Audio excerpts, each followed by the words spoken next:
Bismillahirrahmanirrahim. Nahmaduka ya ghafuru ya syakuru. Masalli wa sallim barik ala sayyidina maulana Muhammadin wa ala alihi wa sahbihi asma'in nama ba'du. Ya, saya ulang lagi ya. Berarti Rasulullah adalah Rasul yang sukses membuat sarana orang kembali ke Allah, mengakui kudrahnya Allah dengan sarana apa saja. Melihat rumput, melihat hewan, dan hewan itu ya apa saja. Dabah itu apa saja. Hewan yang melata di bumi apa saja. Semua bukti kudrahnya Allah. Bahkan Rasulullah sukses membiarkan umatnya nggak ditunggui beliau tetap iman. Mergo ditunggui konsep sing super ngene kok Al-Qur'anul Karim. Jelas ya? Tapi caranya memahami ya seperti yang saya terangkan ini. Ya saya baca lagi ya yang jadi annal mu'jizati pakai jamak muannas salim, annal mu'jizati al-madiyata, mukjizat-mukjizat yang sudah kelewat itu kanat khisiatan, bersifat fisik, tusyahadu bil absor, hanya bisa dilihat dengan mata kepala, karena qoti soleh wa aso Musa.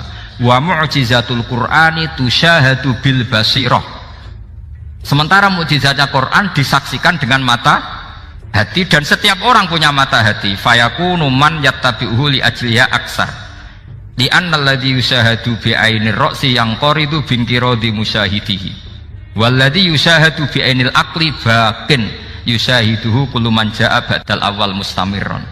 Sesuatu yang dilihat dengan mata kepala, setelah para saksi ini meninggal, maka setelahnya mencari-cari, bisa percaya bisa enggak. Tapi mukjizat yang disaksikan mata hati, siapapun percaya dan sampai ila yaumil kiamat. Dan tentu Quran lebih unggul dalam hal ini. Dan insya Allah kita semua adalah ahli Quran. Yaitu harus punya kesimpulan falam mata bayyana lahu qala a'lamu annallaha ala kulli syai'in qadir. Sebagian ayat wali ta'lamu annallaha ala kulli syai'in qadir wa annallaha qad ahata bi kulli syai'in ilma. Itu kenapa mukjizatnya Quran dasar.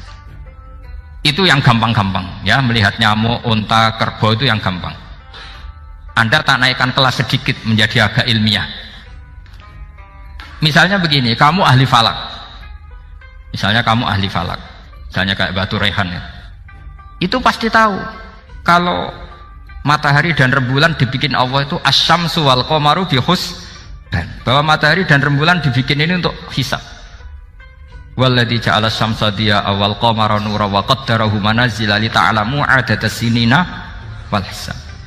Sehingga ketika ternyata betul Samsiyah bisa dihitung menjadi tahun Samsiyah, yang oleh bahasa milenial disebut Masihiyah.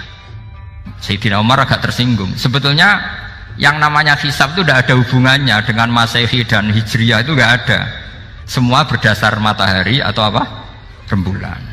Lah sialnya yang Samsiyah ini oleh bahasa internasional disebut apa? Masihiyah. Makanya Sayyidina Umar marah terus bilang ya sudah kalau gitu Qamariyah bikin apa? Hijriyah. Jadi itu sebenarnya nama politik. Sebetulnya kalau objektif yang jadi ukuran ya Samsiyah sama Qamariyah. Berhubung ini sudah diambil tetangga partai sebelah, akhirnya ya kira-kira gitu lah. Jadi kira-kira seperti itu. Akhirnya kita namanya apa? Hijriyah. Apa Samsiyah sama apa? Hijriyah. Sebetulnya yang asli ya Samsiyah, Qamariyah. Tapi nggak apa-apa lah. Dunia itu mesti ada politiknya. Lah yang repot orang-orang fanatik hukum pakai bahasa nasional, itu repot. Jadi misalnya kematian Yesus Kristus, itu mesti Batu Rehan kan nggak percaya. Akhirnya ditambahi kematian Sibeh. Karena kalau bilang iya kan percaya, makanya ditambahi apa? Sibeh. Karena menurut orang Islam berkeyakinan Nabi Isa itu nggak terbunuh, maka ditambahi apa? Sibeh. Saya dulu pernah usul, karena beliau itu kalau manggil bahasa itu bude, jadi saya pernah sowan usul, mbak ditulis gini saja, Mbak, kematian Yesus dalam kurung katanya. Tapi mungkin terlalu vulgar ya, jadi akhirnya dibikin apa? Sibeh ya? Di kalender Kudus kan apa? Sibeh ya, ditambahi Sibeh. Ya nggak apa-apa lah, yang penting keyakinannya masih benar gitu, jadi masih benar. Kalau usulan saya terlalu ekstrim, Mas kasih apa? Ya karena memang begitu kan, kita berkeyakinan Nabi Isa itu gak terbunuh. Wa ma qataluhu wa ma sholabuhu walakin syubbiha lahu. Jadi ini saya teruskan, ini paling masih berapa jam ini. Kalau kelamaan sampai dolim itu ganggu kiai lama-lama gitu. Saya tadi sudah bilang sama panitia, orang Indonesia itu gak sopan. Kalau suka kiai itu didatangkan, itu agak masalah sebetulnya. Dalam etika itu masalah. Kalau seneng kiai ya sowan ngaji, jangan sowan di dalam, itu ganggu ya, sowan ngaji saja.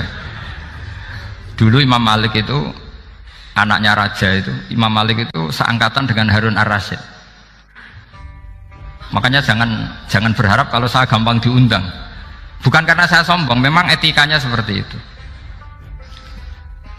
Jadi Imam Malik diminta datang ke istana untuk ngajar anak-anaknya Harun apa? Ar-Rasyid. Masyhur Imam Malik tersinggung terus kata bilang, al ilmu yu'ta la ya'ti. Ilmu itu disowani, bukan sowan. Akhirnya Harun ar-Rasyid minta anak-anaknya datang ngaji ke Imam Malik. Itu anak presiden. Imam Malik berani, al ilmu yu'ta la ya'ti. Tapi kalian beruntung karena saya hormat sama mbah-mbah saya di sini. Wong makom buyut saya itu ya berarti apa ya? Selatannya makamnya saya Ja'far Shadiq itu di situ kan ada makamnya Mbah Soleh, Mbah Maksum, itu mbah-mbah saya. Nah, makanya dulu saya ngaji di sini lama di Damaran itu. Maksudnya lama itu ya mungkin setahun. Karena saya memang mulai kecil di Sarang, sampai sekarang saya masih ngajar di Sarang. Tapi dulu cukup ya, karena saya kesini sudah hafal Quran, jadi hanya setor setiap hari satu juz, jadi cepat lah. Saya tidak punya masalah ingatan, alhamdulillah, jadi cepat hafal. Saya terangkan lagi ya, ini penting ya, masalah mukjizatnya Quran. Selama ini orang tuh mau bilang tok, mukjizatnya Quran itu dahsyat, tapi nggak bisa menerangkan, itu masalah. Makanya kita harus bisa menerangkan mukjizatnya Al-Quran dahsyat itu apanya. Yaitu tadi, tongkatnya Nabi Musa hanya disaksikan oleh orang yang di era itu. Toh tujuannya mukjizat adalah diakui kemudian orang menjadi iman. Lalu Rasulullah SAW beliau sudah intaqala ila rafiqil a'la. Tapi konsepnya Quran menjadikan orang yang nggak ditunggui beliau tetap iman ila yaumil kiamah. Itu yang maksud fa'arju an aku na aktsarahum tabi'an yaumal kiamah. Mukjizat saya itu cukup Quran kata Nabi, dan dengan mukjizat itu orang akan iman ila yaumil kiamah. Caranya seperti ini. Karena tadi sedahsyat-dahsyatnya mukjizat, tujuan utama orang terdikte supaya ikrar ngakui kudrohnya Allah. Lah ngono kok ngenteni tongkat sakti lah opo, cukup deloknya mau. Paham ya? Jelas ya? Alhamdulillah, mau naik kelas ini sudah benar, ini sudah benar. Terus kedua begini, kedahsyatan Quran lagi. Quran itu bisa merunut, mentartibkan logika. Bahkan logika ini logika yang universal. Siapa saja merasakan logika itu. Misalnya begini, dulu orang kafir itu punya Tuhan banyak. Tentu yang dipertuhankan yang mana? Yang dipertuhankan itu banyak. Karena pikiran mereka urusan banyak, problem banyak, ya Tuhannya harus banyak. Ada BPKB 3D kan, istri cerewet, macam-macam lah, itu kan problemnya banyak, maka Tuhannya harus banyak. Karena Tuhan itu maknanya penyelesai masalah. Sehingga kalau masalahnya banyak, Tuhan harus banyak. Ketika Rasulullah membawa konsep satu Tuhan, mereka janggal. Makanya mereka bilang, aja'alal alihata ilaha wahida innaha dala syai'un ujab. Masa Tuhan satu? Ini aneh, nggak bisa. Tuhan harus banyak, karena masalah kita banyak. Itu terpatri, di otak mereka terpatri. Lalu Nabi dengan santai diajari Allah menerangkan, andaikan kalian punya majikan banyak dan perintahnya beda-beda, kamu suka enggak? Ya enggak suka, Mat, enggak enak. Punya majikan banyak itu udah enak. Milih mana majikan banyak sama satu? Satu aja, Mat. Tuhan kamu adalah majikan kamu. Kalau banyak kamu bingung. Ya, Mat, satu aja, Mat. Itu segampang itu. Jadi menggiring, Tuhan itu kan bos kita, tuan kita. Kalau banyak berarti yang memerintah kita banyak, dan bisa konflik bos-bos kita ini karena berebut anak buah tadi.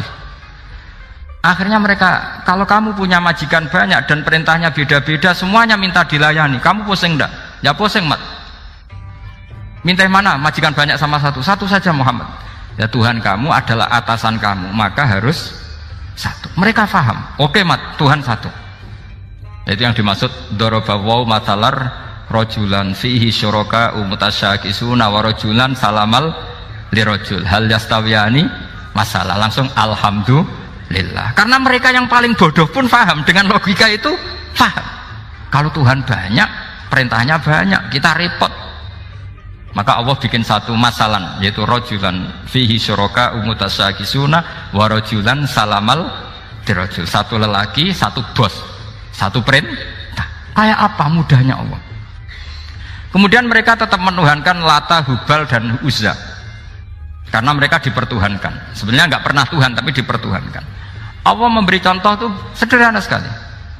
Wa daraballahu mathalar rajulaini ahaduhuma abkam la yaqdiru ala syai'in wa huwa kallun ala maulah aina ma yuwajjihu la ya'ti bi khair hal yastawi huwa may ya'muru bil adl. Kata Rasulullah, Lata itu menurut kamu apa? Ya Tuhan kami. Muhammad, Hubal ya Tuhan kami. Uzzah ya Tuhan kami. Lalu kalau mereka kotor ya saya mandikan, kalau hidungnya coplok ya saya tata. Terus kata Rasulullah begini, kamu mau nggak punya budak atau pembantu yang buta, tuli, bisu? Kamu mau nggak punya pembantu loh ya, pembantu itu budak zaman dulu. Kamu mau nggak punya pembantu yang buta, yang tuli, yang bisu? Wah gak doyan, Mat. Gak apa pembantu ngono. Yang pembantu saja kamu tidak mau yang gitu, kok malah punya bos begitu? Orang yang tuli, yang bisu, yang kopok, jadi pembantu saja nggak layak, kok malah jadi pangeran. Paham ya? Arca dan berhala itu kan nggak bisa apa-apa. Kamu mau gaji ngasih THR pembantu yang kopok, bisu, picek? Mau? Wong jadi pembantu saja nggak sah, kok mau jadi apa? Tuhan atau jadi majikan? Jadi Allah bikin contoh gampang sekali. Wadaraballahu mathalar rajulaini ahaduma abkam la yaqdiru ala syai'in, nggak bisa apa saja. Wa wakallun ala maulah, anane ngrepoti tok. Ainama yuwajjihu la ya'ti bi khair. Tapi intinya berpikir seperti tadi itu salah, bahwa kalau saya berjasa banyak harus mendapat apa? Ini cara berpikir orang-orang Khawarij. Begitu juga era Sayyidina Umar, era Sayyidina Utsman, Ali, itu juga ngalami orang-orang yang ekstrim. Misalnya begini, saya contohkan korban-korban ekstrim yang real. Sayyidina Ali itu masyhur, dia punya musuh besar namanya Muawiyah. Karena permusuhan ini tidak bisa dihindari. Jadi kalau dalam fikih Islam ini, anak-anak saya ajari fikih, kalau orang mukmin membunuh orang mukmin itu hukumnya dosa besar apa kecil? Besar. Itu di bab kisos. Tapi orang fikih itu unik. Di fikih itu ada kitab usial namanya. Di takrib ada kitab usial. Dan di situ ada penjelasan mangkutila dunamali fahuwa syahid. Orang yang dibunuh karena membela hartanya atau keluarganya, itu dia mati syahid. Kalau dia posisi membunuh, maka malingnya atau penjahatnya muhaddarun damu, nggak punya hak nuntut kisos karena dia anggap nggak ada artinya darah. Nah sekarang begini, suatu saat ada garong ke rumah Anda, ingin membunuh Anda karena ingin mengambil harta Anda. Anda ingin ingat status mukminnya atau status garongnya? Terus kamu mau dibunuh diam aja? Saya tidak mau membunuh orang apa? Mukmin atau membunuh orang muslim. Nah, kesulitan yang dialami Sayyidina Ali seperti itu. Orang-orang Khawarij cara berpikir, entah Ali ku geblek, wong mukmin kok pengen mateni wong mukmin. Muawiyah yo geblek pisan, wong mukmin kok pengen mateni orang mukmin. Padahal suasana sudah kacau. Ketika seorang penjahat mau membunuh yang punya rumah dan yang punya rumah ingin membunuh penjahat, itu namanya mukmin bentrok sama orang mukmin. Apa orang benar sahibul hak ingin mempertahankan haknya? Tidak, sampai saya tanya. itu sohibul hak, yaitu yang punya rumah, ingin mempertahankan haknya. Meskipun dalam duel ini kadang terjadi pembunuhan. Nah di sini ini ya, ulama ahli sunnah menyebut masalah ijtihadiyah. Kelompoknya Sayyidina Ali mempertahankan nyawanya meskipun dengan cara membunuh pasukan Muawiyah. Pasukan Muawiyah juga mempertahankan nyawanya meskipun harus membunuh pasukan Ali. Zaman itu susahnya ijtihad seperti itu. Tapi orang Khawarij cara berpikir enggak, ini biang keladi masalah itu Ali sama Muawiyah. Akhirnya mereka malah rapat, ya sudah dua-duanya bunuh saja. Ya masyhur itu, akhirnya Sayyidina Ali dibunuh oleh orang Khawarij. Makanya ini penting ya, pentingnya ngaji seperti ini. Jadi kamu harus dilatih berpikir nubuah. Ya, dilatih berpikir apa? Nubuah, disebut al-ulama warasatul. Meskipun dengan cara yang ekstrim, tapi pikirannya saja, jangan perilakunya. Saya punya contoh sekian kasus, sekian tragedi. Misalnya begini, saya itu dulu punya teman, dia soleh, bisa baca Fathul Mu'in. Dia itu janggal, bilang sama saya, Gus, tidak biasanya Rasulullah itu agak-agak nyindir orang fakir. Ini kok ada hadis kadal fakru ayakuna kufur, bahwa kefakiran itu mendekati apa? Kekufuran. Dia itu aneh sekali. Biasanya tidak biasanya Rasulullah ngeritik seperti itu. Walhasil ini singkat cerita, anak ini ngalami satu trauma. Dia itu miskin. Gara-gara miskin gitu jadi burunya orang non muslim. Dan sering disuruh nganter majikannya itu ke tempat-tempat lokalisasi. Dia mulai mikir, ini gara-gara fakir saya harus nganter orang ke lokalisasi. Mulai ingat dia, Sodaqah Rasulullah, ini gara-gara fakir saya jadi pengantar orang ke lokalisasi. Suatu saat majikannya itu benar-benar bangkrut, malah tidak disuruh nganter, pokoknya carikan yang cantik bawa sini. Positif. Nah, dia akhirnya walhasil lari terus keluar. Terus dia cerita betapa ekstrimnya fakir, sehingga gara-gara fakir saya harus jadi penolong orang yang mau apa maksiat. Anda boleh berpikir ekstrim, tapi ekstrim dalam melawan kemungkaran, yaitu tadi, saya nggak boleh jadi fakir, tapi takutnya fakir yang nanti jadi alat kemasan. Imam Ghazali juga punya contoh seperti itu. Imam Ghazali pernah marah besar ketika tren di Baghdad itu orang belajar fikih semua. Hatta la yakuna thamma tabibun illa min ahli dhimmah, kata beliau. Sampai di Baghdad itu tidak ada dokter kecuali orang kafir dhimmah. Akhirnya kalau ada ulama sakit, saya masih ingat pas kecil, kalau ada ulama sakit itu tidak boleh dibawa ke rumah sakit. Takutnya ketemu dokter non muslim malah disuntik langsung apa? Mati. Akhirnya ulama saat itu berfatwa, orang Islam harus ada yang jadi dokter. Banyaklah gus-gus yang sekolah kedokteran. Yang masyhur ya seperti Sahal bin Abdul Fattah. Itu dulu putranya Ki Fatah yang menolong Mbah Mahfud saat sembunyi. Saking idolakannya Basal, anaknya dinamakan Sahal, tapi dia jadi dokter spesialis bedah. Begitu seterusnya urusan negara. Dulu itu orang jabat itu tidak boleh, karena jabat itu dekat dengan syubhat, dekat dengan haram.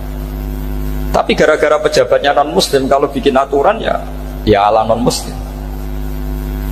Ulama akhirnya sadar, andikan kita yang jabat pasti tidak seperti itu. Bisa bikin perda ini, bisa bikin pelaturan begini yang menguntungkan Islam. Nah, jadilah banyak pejabat yang sekarang muslim. Tempat-tempat maksiat diobrak-abrik sama Satpol PP macam-macam. Kita untung. Tapi kalau orang-orang Khawarij pikirannya pokoknya pejabat itu dekat dengan haram, dekat dengan syubhat. Padahal dengan kita jabat bisa bikin perda atau apa yang menguntungkan Islam. Kemudian menjadi masalah baru secara fikih. Ini adik-adik dengerin biar kulino senam fikih. Kalau caleg soleh, misalnya Mas Nadif nyaleng, ini tadi tak guyoni, mau jadi bupati ndak, kalau ya mau saya dukung. Jadi misalnya gini ya, Zaid sama Bakar, misalnya Bakar itu orang soleh, mau jadi calon lurah. Dia tahu kalau dia lurahnya kampung lebih baik. Kalau yang jadi ini Zaid, itu kampung itu rusak karena dia suka dugem, suka macam-macam. Kemudian Zaid ini pasti jadi karena beli suara.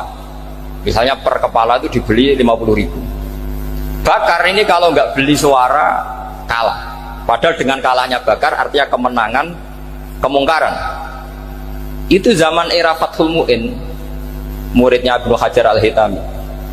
Ibnu Hajar muridnya Abu Zakaria Al-Ansori itu fatwa. Yang soleh ini wajib beli suara, bukan boleh, wajib beli suara. Nah, tapi ini namanya tidak nyuap, perlu dicatat. Ini namanya tidak nyuap. Jadi tidak bisa kamu kaitkan misalnya ar-rosi wal murtasi finnar. Yang nyuap maupun yang menerima suap adalah sama-sama di neraka. Tidak bisa seperti itu, karena logikanya dibalik. Sekarang Bakar ini beli suara itu untuk membeli kebenaran, untuk mengawal kebenaran. Zaid beli suara untuk menopang kebatilan. Berarti namanya Bakar ini penyuap atau pembeli kebenaran? Pembeli kebenaran. Harus dibedakan. Nah, ini pentingnya ulama. Memang nyatanya seperti itu. Yang dikatakan nyuap, riswah itu adalah membayar uang li'ibtolil haqqi, untuk membatalkan kebenaran atau membenarkan kebatilan, itu namanya nyuap. Tapi kalau mengeluarkan uang untuk menghakkan barang hak dan membatalkan barang batil, itu namanya uang perjuangan. Nah, ini pentingnya mikir. Jadi ulama itu mulai dulu sudah berarti. Nah, sekarang sudah banyak orang-orang khusyuk yang biasa di masjid khusyuk. Kalau ditanya zaman akhir rusak kabeh, wong soleh-soleh wis nyuap. Kalau orang soleh ini tidak nyuap ya tidak jadi. Kalau nggak jadi mereka nggak ada yang jadi DPR, nggak ada partai Islam, habis malah Indonesia. Saya itu punya kenalan banyak pakar-pakar di Jakarta, itu cerita saya, Pak Bahar. Indonesia itu solusinya gampang. Kita ini punya Bali, punya Batam. Itu kalau Bali dimakaukan, Batam dikayakan Hollywood. Amerika kaya itu bukan karena hebat, pornografi dijual, tinju di Nevada itu dijual, di Las Vegas dijual, apa saja dijual. Kalau tidak kaya itu gimana? Sementara Indonesia mau aur-auran gitu, sukan partai Islam. Sebenarnya Indonesia gampang, kalau ingin kaya Bali itu dikayakan Hollywood atau dikalahkan Makau jadi kota judi, Batam dijadikan kaya Las Vegas. Itu transaksinya pasti triliunan. Orang kamane wong muda dijual, judi dijual, orang tinju dijual. Tapi gara-gara ada partai Islam, nyari rumus solusi ekonomi itu yang tidak seperti itu. Akhirnya kangelan, ya, akhirnya rapati suka. Tapi barokah, tetap barokah partai apa? Yang menangnya caleg-calegnya rata-rata ya beli. Kalau tidak beli habis. Saya bukan menghalalkan nyuap, tidak. Kalau nyuap tetap haram ila yaumil qiyamah. Tapi kalau suratul masalah seperti ini kamu mengatakan suap, itu beda. Ini suratul masalah yang tidak ada kaitannya dengan suap. Asal lawannya batil ya. Kecuali lawannya sama-sama hak. Dua calon di kampung itu soleh sama soleh. Ini yang soleh bayar nggak boleh, karena siapapun yang jadi soleh itu nggak boleh. Makanya kalau cari musuh yang dolim biar halal ya. Iya, saya pernah ditanya seorang dosen, Gus, saya ini kalau baca sejarah perang Badar atau perang Uhud, yang saya tidak terima itu satu. Kenapa setiap ghanimah harta orang kafir dan istrinya orang kafir kok disita orang Islam, dan yang perempuan jadi amat kemudian juga digauli orang Islam, yang hartanya orang kafir juga jadi asetnya orang Islam, kok kayak garong? Dia tanya seperti itu sama saya. Terus saya jawab, kalau sampean ada garong dan kemudian bawa senpi, senjata api, kemudian garong Anda, penjahat Anda lumpuhkan, ya senpi itu harus Anda kembalikan. Monggo penjahat ini kagungan jenengan beto wangsul, karena ada milik Anda, harus dikembalikan. Wah, tidak bisa Bapak, kalau saya kembalikan pasti dipakai jahat lagi, dipakai kriminal lagi. Ya sama, kalau asetnya orang kafir dikembalikan ke orang kafir akan menjadi aset kekafiran lagi untuk menghancurkan kita. Nah, perempuan juga sama. Perempuan itu alat produksi. Jika perempuan tadi dikembalikan ke orang kafir, maka kamu menolong populasi orang kafir. Ya seperti itu. Paham ya?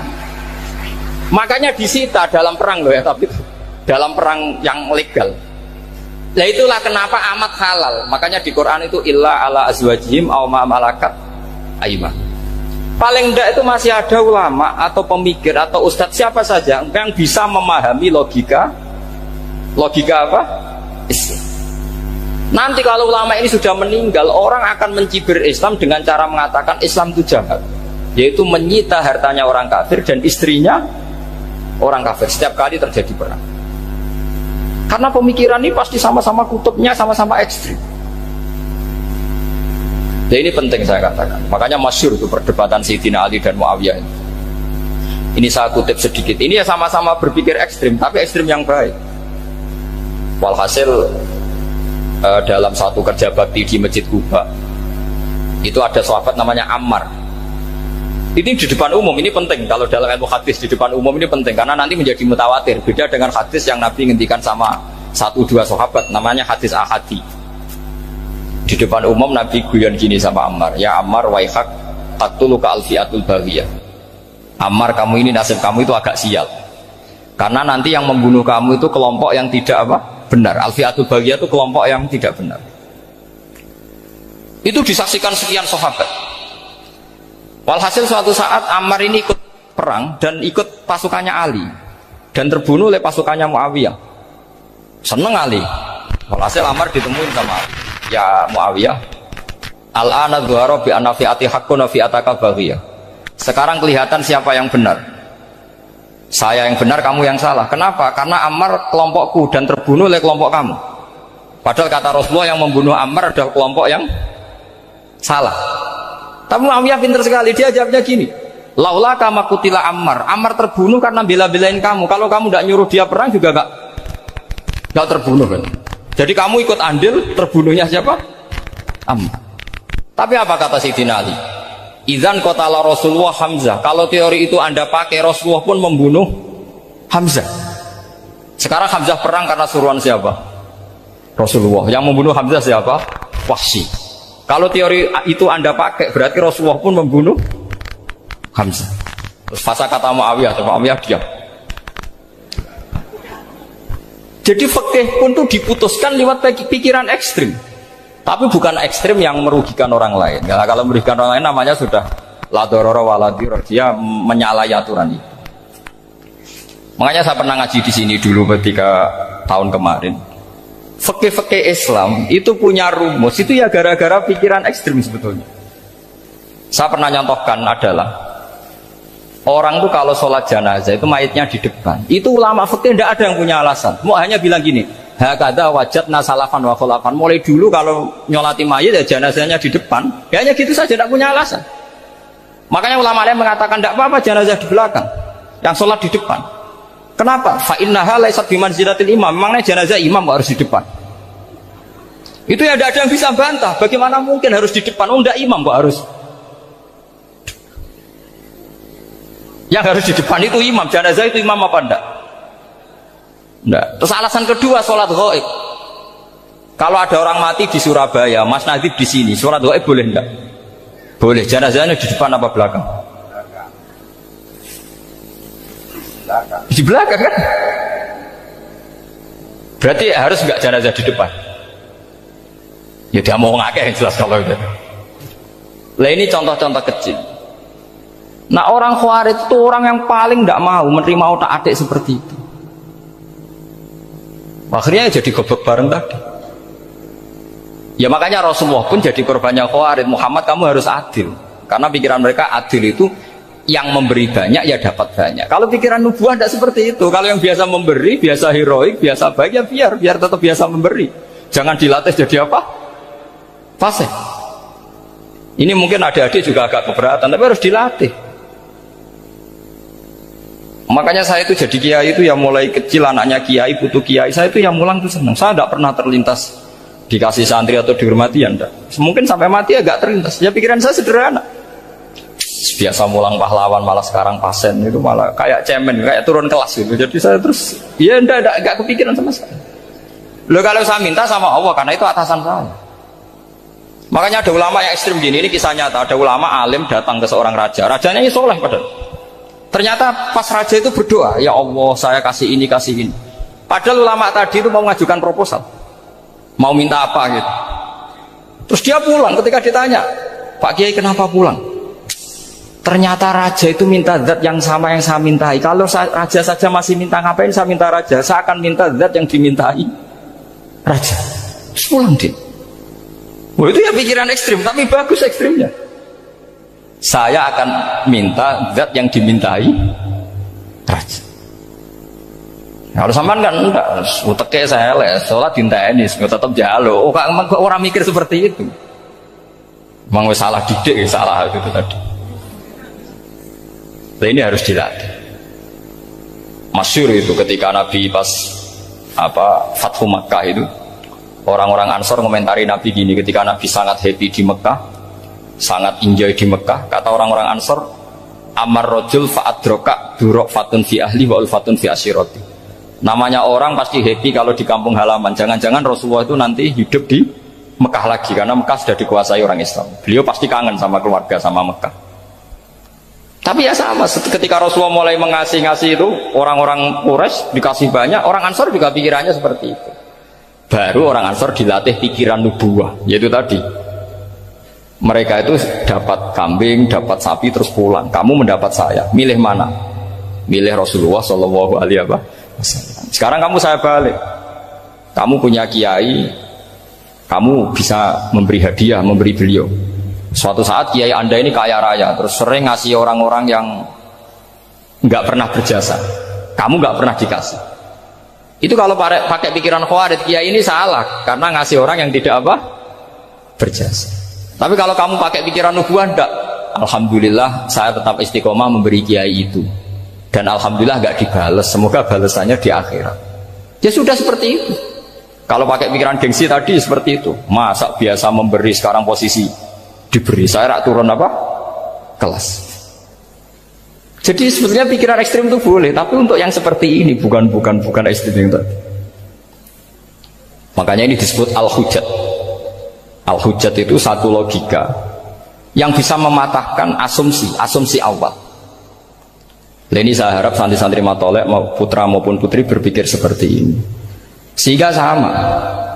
Jadi misalnya sekarang dibalik, kalau ada orang NTT yang masih non muslim, itu orang kafir yang harus dibunuh atau orang kafir yang harus didakwai. Mesti pikirannya itu, kalau Nabi itu ya semua yang didakwai Nabi dulu orang kafir. Nah, ketika Nabi di Mekah itu pertama ketemu orang kafir itu dibunuh atau didakwai?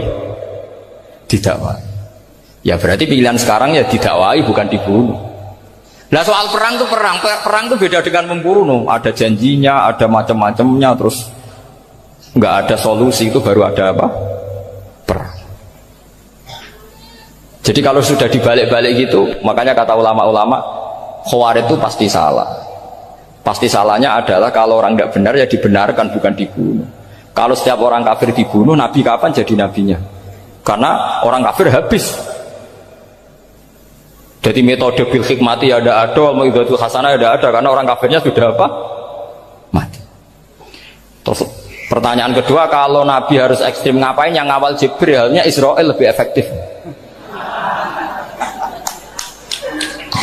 Jadi kalau sama-sama ingin ekstrim, Nabi itu nggak usah dikawal Jibril, kan tidak efektif kan? Harusnya yang ngawal itu siapa? Israel.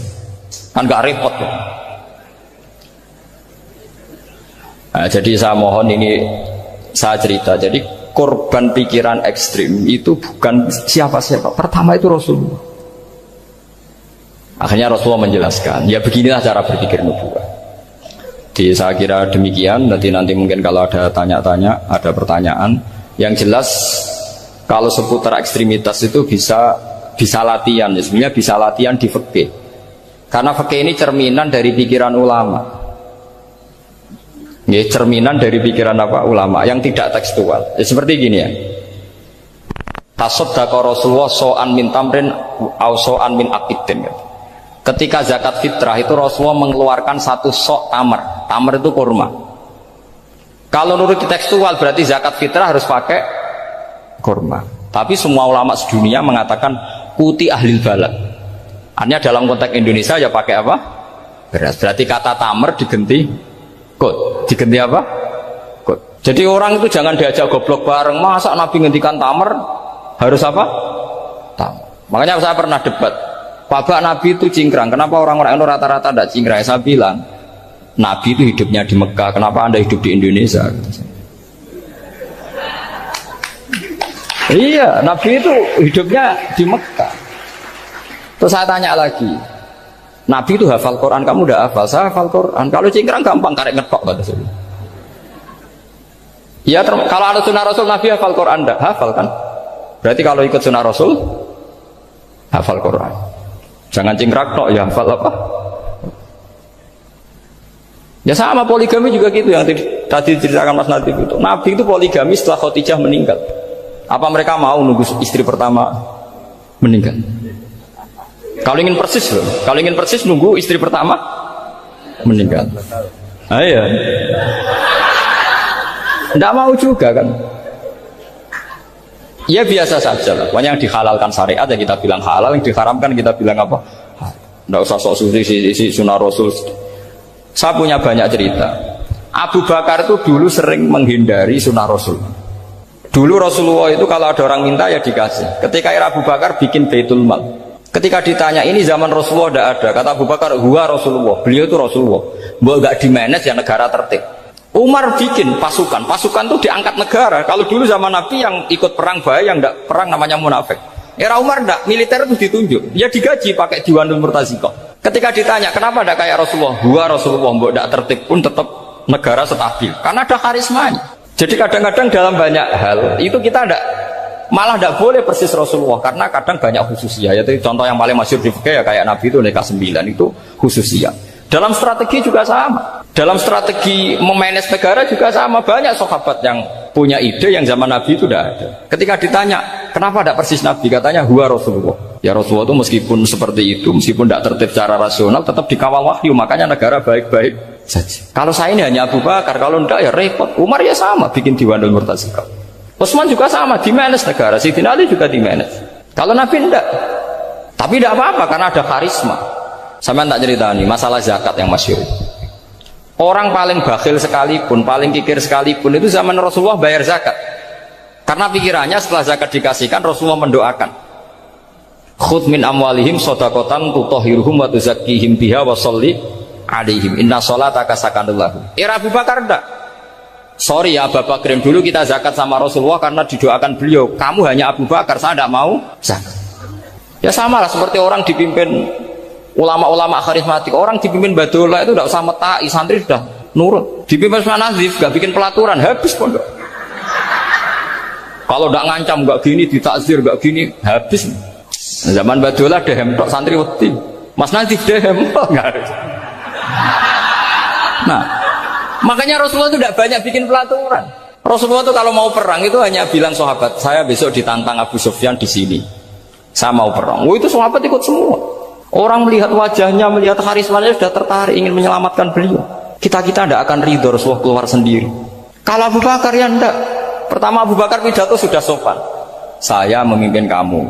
Ini qad wulitu walastu bi khairikum. Saya ini memimpin kamu, tapi bukan berarti saya yang terbaik. Jika saya benar maka dukunglah. Kalau salah ingatkan.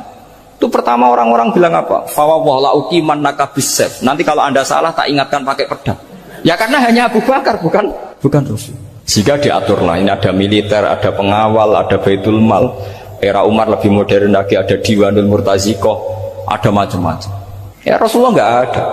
Nah sekarang orang sidik-sidik muni sunnah Rasul, padahal ada sunnah Rasul yang khasnya Rasulullah sebagai nubuwah. Ya, khasnya Rasulullah sebagai apa? Nubuwah. Coba Nabi itu istrinya 9, semuanya cerita tentang tahajudnya Nabi, witirnya Nabi. Apa kira-kira Mas Nadif kalau punya istri 4 ceritanya tentang tahajudnya Mas Nadif? Kan enggak. Nah, jadi saya mohon, sebetulnya pikiran-pikiran ekstrim itu karena enggak mau belajar. Enggak mau belajar. Kalau mau belajar itu kata Imam Ghazali itu dalam kitab Imla, Al-Imla fi Iskalatil Ikhya itu. Fal ma'ani awsa'u minal ibarat. Yang namanya ma'ani itu awsa'u apa? Minal ibarat. Jadi yang fal ma'ani awsa'u minal ibarat. Jadi yang namanya makna itu lebih luas minal apa? Ibarat. Nah, ini contoh yang paling nyata ya Sayyidina Ali. Ketika Sayyidina Ali perang sama Muawiyah, itu Sayyidina Ali bilang sebaiknya Muawiyah kirim delegasi mediator. Saya juga kirim mediator. Terus orang-orang Khawarij karena tadi tekstual. Mahadha ya Ali. Ini apa ya Ali? Lam yujad fi kitabillah. Aturan mediator itu tidak ada di Quran. Bahwa kalau kita perang harus ada mediator itu tidak ada. Terus Sayyidina Ali baca ayat Wa in khiftum shiqaqa bainihima fab'atsu hakaman min ahli wa hakaman min ahliya. Jika lelaki dan perempuan, suami istri terjadi shiqaq, terjadi konflik, maka suami kirim satu mediator, yang pihak perempuan juga kirim mediator. Terus Sayyidina Ali ngendikan, wa amru Muhammad a'zamu min amri rajulin wa imra'atin. Urusan umat Muhammad lebih serius ketimbang urusan hanya sekedar suami dan istri. Maka kita butuh hakam, butuh mediator. Baru 4.000 orang Khawarij tobat ngikuti pikirannya Sayyidina Ali yang tidak tekstual.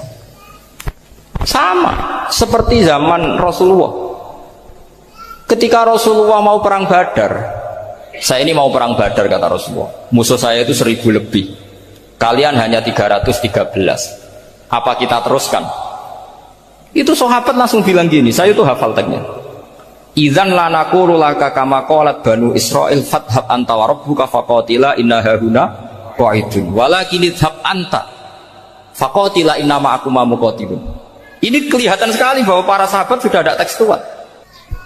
Orang-orang Bani Israel ketika melihat Musa katanya sakti dan orang dekat Allah, itu cara berpikir orang Bani Israel gini.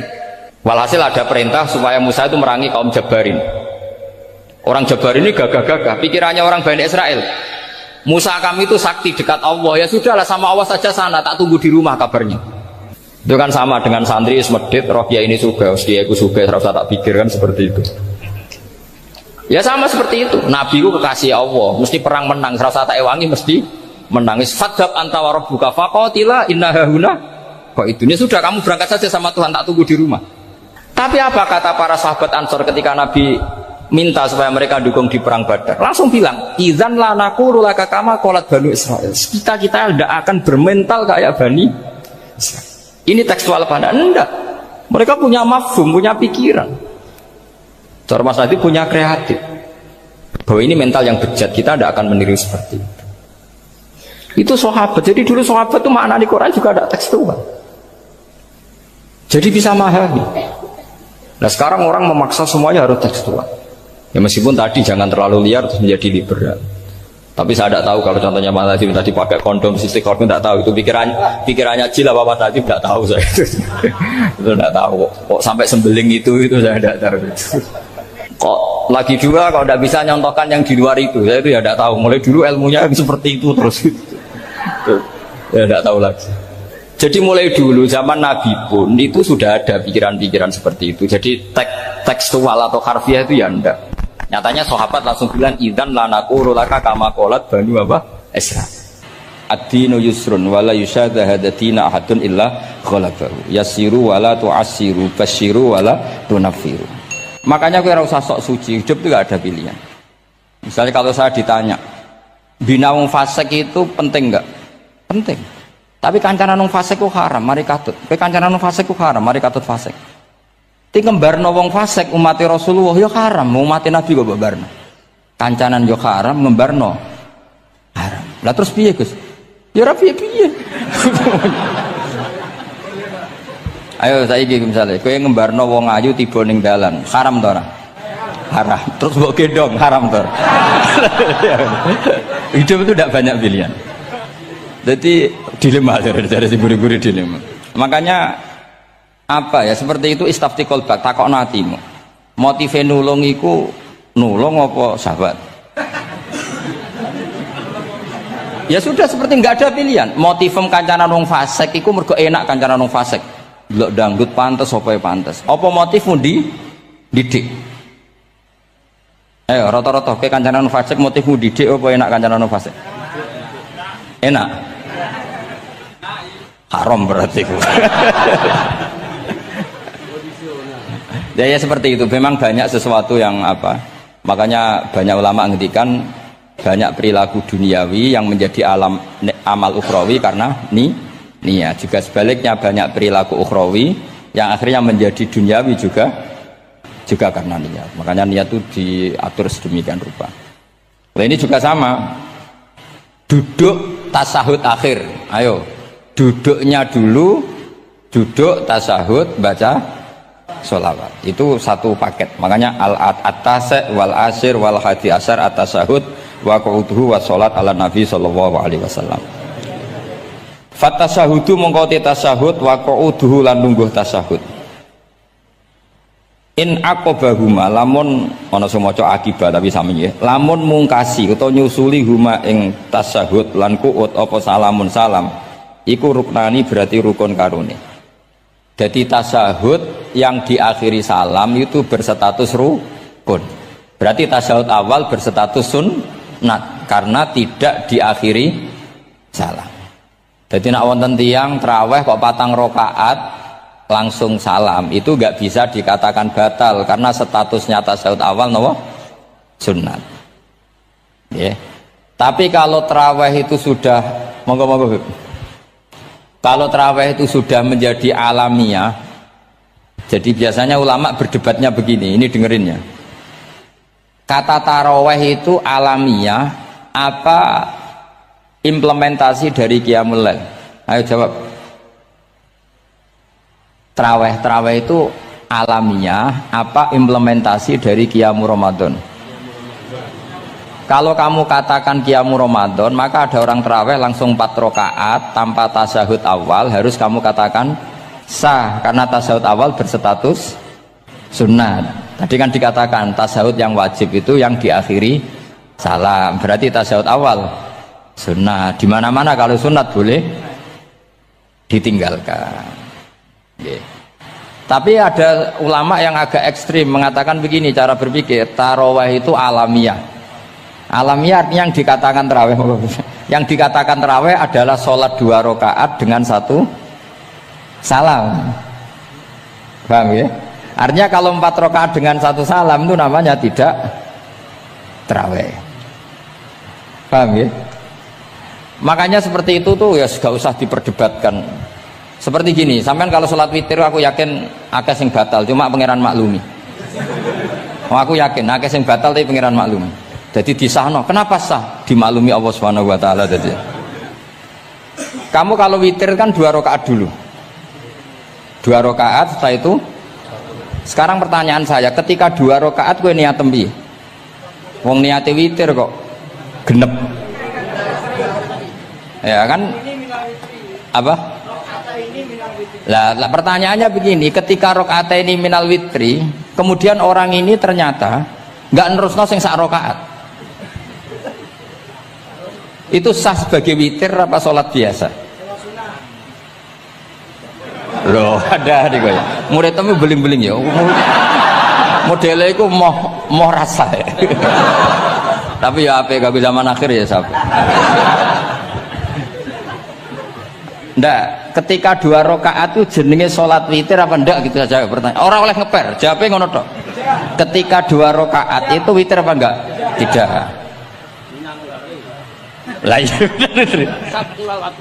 Lah ya ikut paket witir. Berarti niatnya sampean gini, ya Allah saya sholat 2 rakaat, ini paket witir loh Gusti. Makanya shollu sunnatan rakaat ini minal witri. Jadi seperti itu kan bingung kita. Nah sekarang begini, ndak ini latihan fikih karena saya pengajar fikih. Kalau ada orang sholat, ya saya ulang lagi ya. Ada orang misalnya begini, ada orang sholat, terus sarungnya itu pas sampai dengkul, sampai lutut. Kalau dia rukuk pasti jengking pupune ketok. Iku batale ngenteni wis rukuk apa mulai pertama batal? Enggak jawab betul. Apa? Ketika rukuk apa mulai berdiri sudah batal? Ketika rukuk. Awas elengin enggak ya? Ndak ini undian berhadiah. Itu di Asbawan Nadhair itu ada pertanyaan gini. Lalu yang dikatakan sholat itu apa? Yang dikatakan sholat adalah satu aqwalun wa af'alun muftatahatun bitakbir muhtatamatun. Nah, lalu ketika dia rukuk itu batal. Batal yang batal apanya itu Pak? Wong dia belum berbentuk sholat. Berbentuk sholat itu kan kalau sudah absolut sampai salam. Yang batal itu apanya? Wong sholatnya erong kasil lah. Bingung tuh sampai mesti. Jadi makanya pertanyaannya itu apa ya? Fikih itu kadang ya sudah seperti itu memang angel. Makanya kalau kamu melihat perempuan itu Di takrib itu melihat perempuan yang ajnabiyah itu haram kecuali untuk sekian hal, termasuk muamalah. Ngopi dianggap muamalah, repot. Sekarang pertanyaannya, kamu ngopi demi melihat apa melihat untuk ngopi? Nggak jawab. Lah anak niate ngopi, mestinya kan brewok lah ya di ngopi ini kan gitu. Cek bakule brewok, cek bakule kumisen. Kopi enak. Nah yang kira-kira agak haram itu mesti begini. Saya sama Habib Ali jalan ke Jakarta terus ngantuk ngopi. Kebetulan bakule ayu insya Allah halal karena orang niat. Nak sampean kan gak apal. Oh sing pojok kono wae.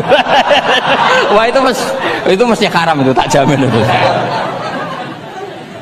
Goblok ngopi kok ning kene ning kono wae. Kalau saya sama Habib Ali enggak. Jadi ya mlaku-mlaku ngantuk ngopi. Kebetulan bakule ayu. Ya terus mungkin wong soleh ya cepetnya ini bahaya ini. Napa sumat soleh ya gitu, kalau nggak pas wah cocok ya. Lah mulai ngomong cocok itu masalah kan. Makanya pertanyaannya itu yang halal itu nazar li taklim apa taklim li nazar? Apa? Nazar mbol kowe sumuni. Jadi itu masalah-masalah fikih memang. Makanya kalau berteman orang fasik itu hati-hati ya. Kalau itu kamu lihat umatur Rasulullah Sallallahu Alaihi Wasallam yang perlu kamu selamatkan, yang perlu kamu bina, jenenge tarbiyatul fasik, membina orang fasik. Tapi kalau kamu memang bermental fasik, ini namanya mualah, berkawan sama orang fasik. Itu hukumnya langsung rubah. Kalau mualah ya haram, kalau tarbiyah sunnat atau bahkan wajib. Lan takok bedane piye? Gus takok awakmu. Ya sudah seperti itu, nggak ada jawabannya sudah. Singgo nang akhirat fayunabbi hukum bima kuntum tak malun. Singgo apa piyambak sing apa menghisab. Mohon kula terusno ya. Wa illa fasunnatani. Wa illam yaqib huma salamun fasunnatani. Terus ini aturan pokok fikih sebenarnya wa kaifa ada jaza. Sebetulnya aturan duduk itu enggak ada. Kamu duduk gaya apa saja itu sah. Wa kaifa adalan hale kaya apa lungguh sapa wong jaza mengko wenang apa ikilah kuut. Terus tenggene lungguh teng napa? Tasawuf akhir misalnya kue silo ya sah, gaya lungguh apa sah. Meskipun ya rada kurang ajar, mau sholat arang-arang wae kok. Tapi secara hukum sah. Jadi misalnya wonten wong desa terus kadang tasawuf akhiru sikile rada mlekang, kadang wis pokoke wa kaifa ada jasa. Jadi pentingnya ngaji ngeten iki paling gak nglahirno husnudzon. Bahwa aturan duduk itu gak ada. Misalnya aja mentang-mentang sampean khusuk lu gue bener terus nek ana lungguh untuk metintang sikik wah iki gak sah. Gak tau ngaji. Kowe sing ora tau ngaji maca wa kaifa ada jaza. Aneh-aneh. Kowe sing ora tau ngaji wa kaifa ada jaza.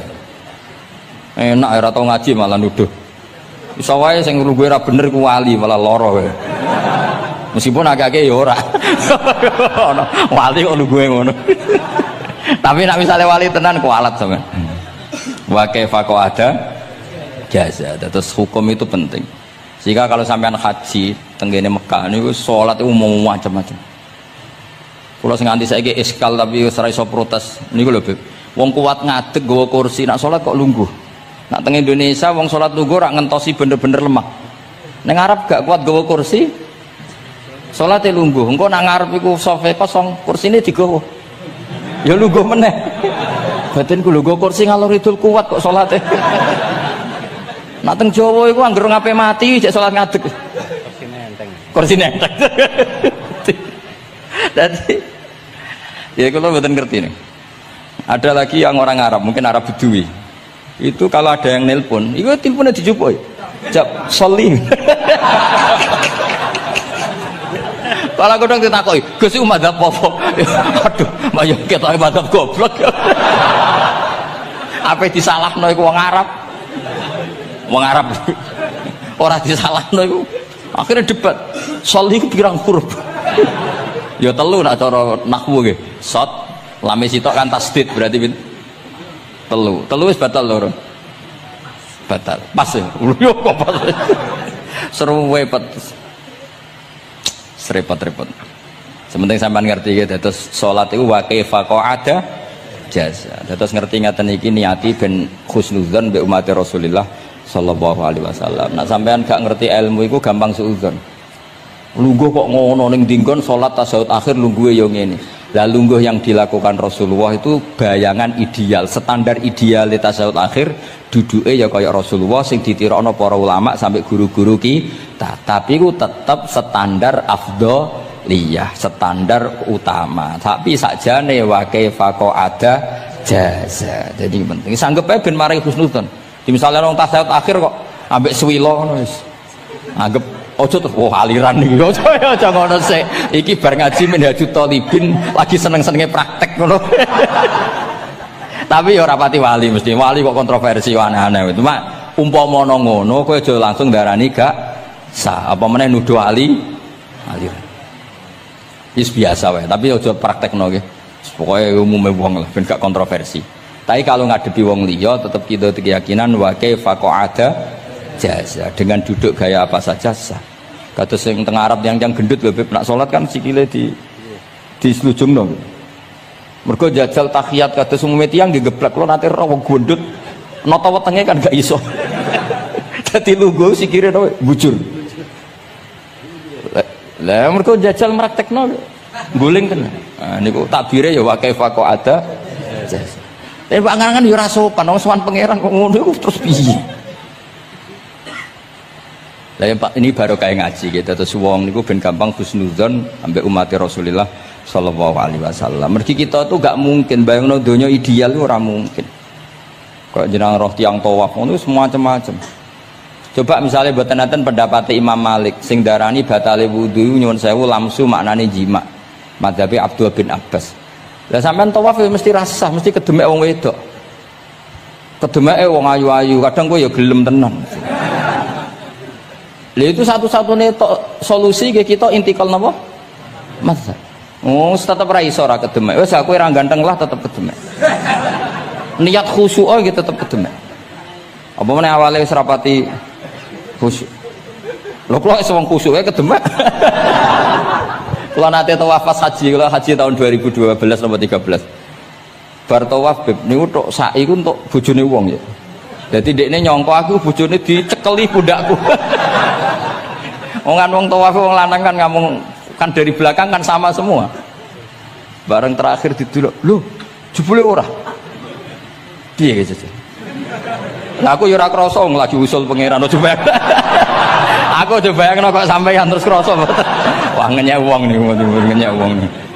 Mboten kula pas niku intenan eling pengiran tenan gak krasa ana sing nyekel. Pas niku lho bos sak teruse ra pokoke pas niku. Mergo iku beb tawaf kula nu 2:30 esuk. Ya sak fase-faseke wong nak yamono wae eling pengiran to beb dadi pas khusuk-khusuk. Nganti ana wong nyekel iku gak krasa. Bareng bar tawaf lho jebule wong wedok bojone wong. Wah matane wong. Mulane Quran nak ngelingno kita iku napa? Faman farada fihinnal hajja fala rafasa wala fusuqa wala jidala fil hajj. Jadi potensi fasik ku malah pas haji. Fil haji fi ku ing dalem. Lah kok mboten sebuti teng Arab niku wong nak mboten haji ku wajahe ditutup nganggo cadar. Tapi nak pas ihram malah wajah wajib dibuka. Iku wis mari uji nyali tok. Kula nate dikonco khusuk tenan nggih, khusuk alim. Niku nate di kesempatan ngambung Hajar Aswad. Pas sampai ngambung, pas entuk detik ngambung, pas ana wong Turki wayu pas ngambung. Niku cerita teng kula, cara tak terusno Gus. Iku ora kena Hajar Aswad. Kena pipine cah wedok niku. Lho pangeran niku kok iso detiknya sama, Bu. Pas sampai ngambung, pas posisi Turki yo, wayu Gus. Lha iku wong alim eling ayune, ora eling Hajar Aswad. Rezeki mulane Hajar Aswad itu ngenes, mulane dari Hajar Aswad aku dhisik putih gara-gara dosane Bani Adam dadi ireng. Mulane kata yang haji nangis kan termasuk niku nyesal deh jebule wong sing rayu bojone tok wong ndune wayu kabeh sing bagian niku maksudnya dadi njen repot pangeran niku nguji ngoten faman farada fihinnal hajja fala rafasa wala fusuqa wala jidala fil hajj. Bener nak sholat, sak fasek-faseke wong pas sholat itu mesti warung lanang-lanang. Sholatnya ini masjid ngarepe wong lanang, pinggire wong lanang. Haji mboten. Masjid haram, masjid paling suci sak dunya. Tapi itu uji nyali tenan. Kalau dikonco haji beb tiang Magelang, khusuke sak poli. Selawase ra tau sholat jejer cawe wedok. Niku sholat jejer cawe wedok sing disuci cawe wedok. Nangis betul. Lah kula rapati khusyuk ya ora nangis biasa wae. Nangis. Lho sampean nek musim haji Beb kan kredit. Dadi kanan kirine wedok ning ngarepe wedok. Dekne sujud gelem ra gelem kudu ning bokonge cah wedok. Sing ning cerita-cerita kitab lho, nak haji hujud ku ning bokong. Lha iku tebakan bokonge wedok. Nangis. Gus kula niku tiyang Magelang, sak urip-urip kula ora tau jejer wong wedok. Wong khusuk. Katoke bakat dadi wali, katoke wong khusuk. Nangis bar haji. Gus kula napa hajine mboten ditampi kok nate ngalami sujud. Aku piye pengen ngandani wong khusuk bingung kok ngandani wong khusuk. Ngongkon istighfar ndekne ra salah wong kepeksa. Ngongkon nikmati wong khusuk kok tak kon nikmati. Lho cara sing takok sampean. Aku meni gayamu. Jawabnya gampang, cara sing takok sampean jawabnya gampang. Ki piye? Paling gayamu apa? Iki sing takok wong khusuk. Yakin sing takok sampean gayamu. Sing takok niku tiyang khusuk nangis tenan nyesel. Memang haji itu unik, makanya Allah ngikatkan fala rafatha wala fusuqa wala jidalu fil hajj ing dalem pas nglakoni. Mencen uji. Jidal kayak ngoten. Ono wae sing mari muring-muring. Wis niat khusyuk, niat sabar bebe. Ono wae sing marai muring-muring. Memang ujian betul. Lho kula nek wis kecelok wong gak gampang muring-muring. Wis terkenal lah nek kula seneng guyon ra gampang muring-muring. Nate badhe niku Beb. Romyu tanggal 11 umumnya haji Indonesia rak koblas zawal melok Beb teng rombongan tiyang ni wareng tok Mina wonge diding-diding iki ajaran napa Romyu kok koblas zawal Nabi ku ora tau Romyu koblas zawal Nabi mesti Romyu ba'da zawal ngamuk-ngamuk sajane kula nu mboten mutawif kula mboten kaji gaet mboten kaji tenan nganggo dhuwit nak gaet diamuk wajib meneng ya engko iso di PHK akhirnya kula ngomong ngene akhirnya kula dijono Pak Bak sampe sing ngadepi. Ya Nabi ora tau Romyo koblas zawal tapi ora tau ngamuk-ngamuk koyo kowe ya. Mangkel opo. Lah ya Nabi ora tau Romyo koblas zawal tapi ora tau ngamuk-ngamuk koyo kowe ya ngono. Repot. Akhirnya aku wah, jare kaji oleh jidal wah akhirnya. Iya padha jidal. Ra iso Kang. Pamane ngajak bojo wis geger tok. Kalau di konco ngajak bojo ya, sing kancane sitok ngajak bojo wong Jogja. Nah bojo sitoke niku Beb niku isuk-isuk gekno teh sing lanang. Isuk-isuk gekno teh kopi. Sing di bojo ora gawekno teh. Wong wedok piye ngono maksude. Jawabe sing wedok, "Lah piye ijolan?"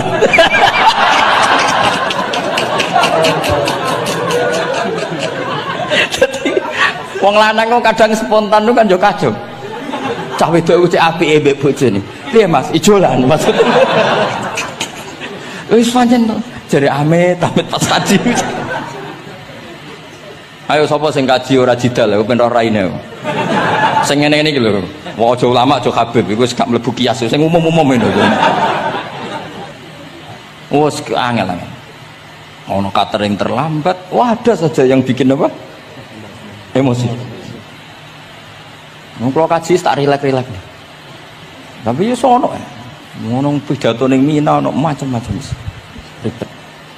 Itu fil hajj. Allah memang dari awal memperingatkan potensi maksiat itu justru fil hajj ketika musim haji. Pemene wae perkara dam wis macam-macam. Mun kula terusno sing penting kaidah teng salat wa kaifa qa'ada jaza. Kados wingi Imam Rafi'i dawaken salat sujud itu cukup watul jabha. Niku nggih guling-gilingan ben gak gampang suudzon mek tiyang lintu. Nah, kita piyambak tidak akan mempraktekkan itu. Kita tetap sujud melibatkan 7 anggota. Cuma nak ono sing ngono gak gampang suudzon. Wong bar ngaji minhajud talibin. Dadi ono gunane lah. Wa kaifa qa'ada jaza. Jadi duduk dengan gaya apa saja berstatus sah. Ya, duduk dengan gaya apa saja berstatus sah. Tapi saya ulang lagi, tentu kita tidak mempraktekkan itu. Kita duduk tasahud awal gederekno para guru, tasahud sani gederekno para guru. Cuma status hukum wa kaifa qa'ada jaza. Dengan duduk gaya apa saja sah. Karena kita tidak pernah tahu. Ana wong duduke mingkrang jebule mbok salahno, mbok takokno jebule udunen kan ya ora roh. Salat kok modele ngono ku model apa? Jebule wonge napa? Udunen. Utawa wonge bar digipan yen sikile ra iso ditekuk. Barang mbok amuk. Salat kok ujug-ujug bar gipan lho gipan. Kan tidak pernah tahu, makanya ini butuh perangkat hukum. Jadi wong alim butuh itu khazanah hukum supaya agama ini luas. Ad-dinu yusrun wala yusyadahadatina ahadun illa ghalabahu. Yasiru wala tu'assiru, basyiru wala tunaffiru. Mun kula terusno. Wa yusannu lan den sunatno fil awali ing dalam tasawuf awal apa al-iftiras lugo iftiras. Mun sampean ngerti niku. Faya jlisu ala ka'bi yusrahu wa yansibu yumnahu wa yadau atrafa asabihi lil qiblah. Wa fil akhir at-tawarruku wa kal iftiras lakin yukhriju yusrahu min jihati yamini wa yulsiku warikahu bil ardi. Ini ora usah diterangno karena apa? Ya sudah pokoknya seperti yang sampean praktekkan, itu yang tasawuf awal jenenge apa? Iftiras, yang tasawuf tsani jenenge tawarruk. Ora usah diterangno malah dimaknani malah bingung sama. Wal asah yaftarisul masbuk wasahi.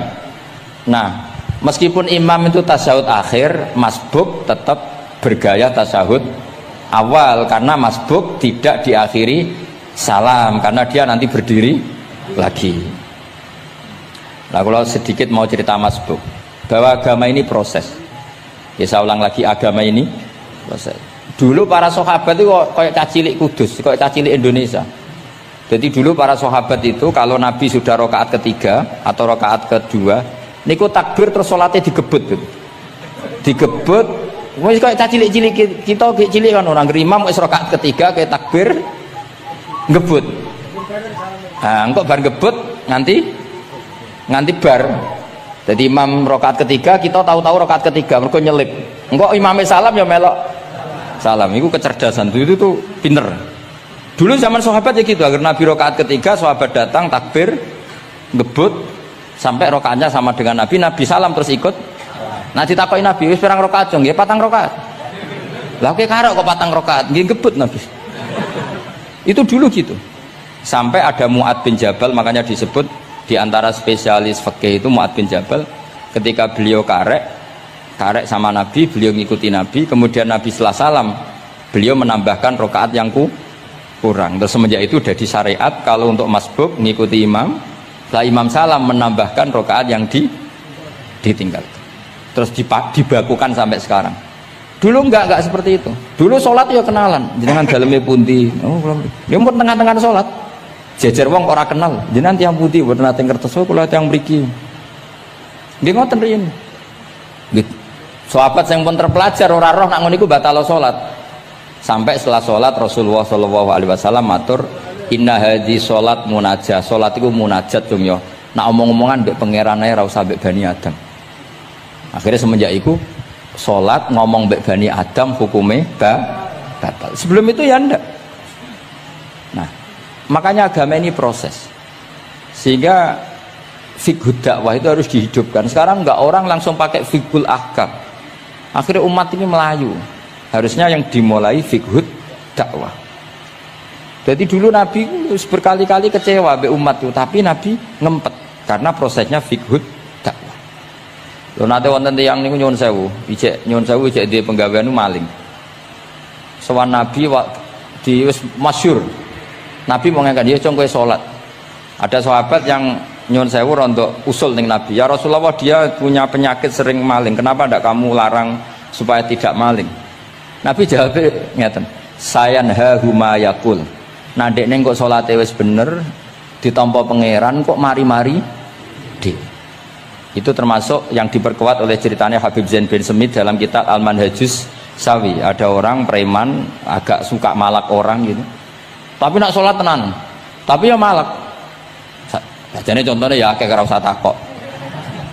Ya fase ku macam-macam, preman ono ngegeng delok wedok ono delok dangdutan terus ono macam-macam. Tapi nak sholat khusyuk.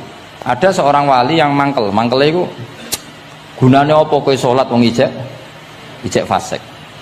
Jawab orang tadi, sama siapa kalimatnya yang diceritakan Habib Zain.